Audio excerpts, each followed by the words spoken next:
It is clearly now the will of the Parliamentary Conservative Party that there should be a new leader of that party and therefore a new Prime Minister.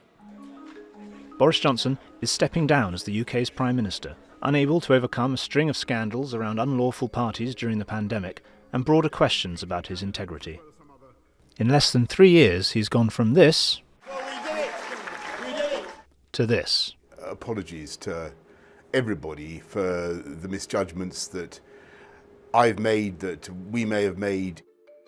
Johnson enjoyed a steady rise from journalist to London Mayor to Prime Minister, despite gaffes that sometimes led to accusations of racism, sexism and spreading misinformation. I'm sorry for the offence that I have caused, but I will continue to speak as directly as I can. As Prime Minister, he had the shortest tenure of any Conservative head of government in nearly 60 years. Johnson was once considered the golden boy of the Conservative Party. So how did he climb so high, and why did his premiership fall apart? To answer that question, we need to understand what sort of politician Boris Johnson is, which means going right back to the start. What are you not ashamed of, though, Boris? Whatever there is not to be ashamed of. Back when he was a political columnist in the 90s, Johnson's early appearances on the BBC's satirical current affairs show Have I Got News for You brought him national recognition and endeared him to the British public.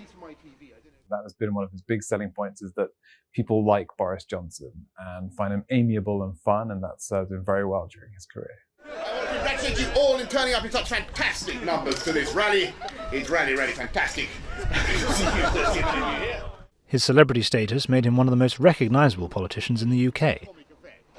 This helped him get elected to Parliament in 2001, and 7 years later he became the first Conservative to win the race for Mayor of London. I know that there will be many whose pencils hovered for an instant before putting their X in my box. As Mayor, he found success focusing on issues such as crime and public transport. He also revelled in promoting the London 2012 Olympics, including the infamous moment he got stuck on a zip wire. But Johnson had loftier ambitions. We should take the chance now, as a country, to take back control. Take back control, take back control, take back the democratic control.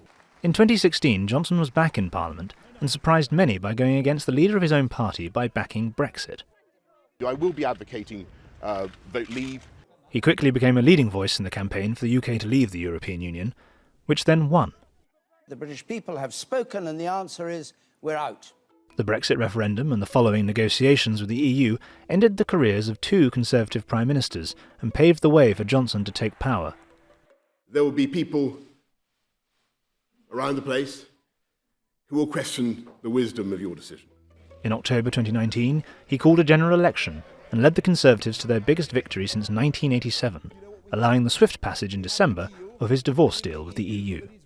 I think Boris will get the Brexit done, and people will not regret Boris being the next, our new Prime Minister. His pitch to the public was, I'm going to use Brexit, this divorce with the EU, to sort of reset the way that we do politics in the UK and bring areas of the UK that had long been forgotten about or brushed over by his predecessors back to the forefront and treat blue-collar workers better.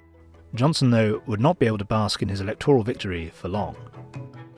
The number of cases of COVID-19 outside China has increased 13-fold. It's now a global pandemic. In 2020, Johnson was faced with leading the country through the coronavirus pandemic, which has so far caused the deaths of more than 180,000 people in the UK. The Prime Minister was criticised for not acting quickly enough to prevent the spread of the virus and for not taking it seriously from the start. I was at a hospital the other night where I think there were actually a few coronavirus patients, and I shook hands with everybody. At the end of March, Johnson announced that he had mild symptoms of the virus.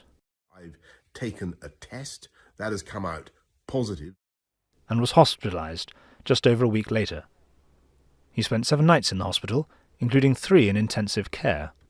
The pandemic in some ways played both to Johnson's great strength and his great weakness. The great strength was that he's an excellent communicator, and he really managed to rally the country behind him and also pushed a very successful vaccine program. The downfall was that he is a natural libertarian and is known for being somewhat indecisive, and so Britain sadly suffered one of the highest death tolls in Europe from the disease, in part because Mr. Johnson was very reticent to lock the country down. Johnson faced backlash when he admitted to attending a party in Downing Street during a period when people could only meet one other person outside to prevent the spread of coronavirus. Mr. Speaker, I want to apologise. I believed implicitly that this was a work event. Some Conservative lawmakers defended Johnson, but many people across the country who had abided by the strict lockdown rules felt betrayed by the Prime Minister. I don't trust him anymore. I'm sorry. Neither do I, no. There's no trust. I think it's an absolute disgrace, to be quite honest with you. At this point, I think he's kind of lost his credibility as Prime Minister. A police investigation into the events resulted in the Prime Minister being fined, though he resisted demands to resign. I've paid the fine and I once again offer a full apology. The revelations proved to be the beginning of the end for Johnson. In June, he was booed by a crowd as he arrived for a special Jubilee service of Thanksgiving for the Queen. And only a few days after that, he was subject to a vote of no confidence by his own party. He survived, but was badly bruised. Around a third of Conservative lawmakers voted against him. It's a good result. I certainly think it is, because don't forget that, when I first stood to be leader of the Conservative Party in 2019, I didn't get anything like that much support from my colleagues in Parliament. We're building that.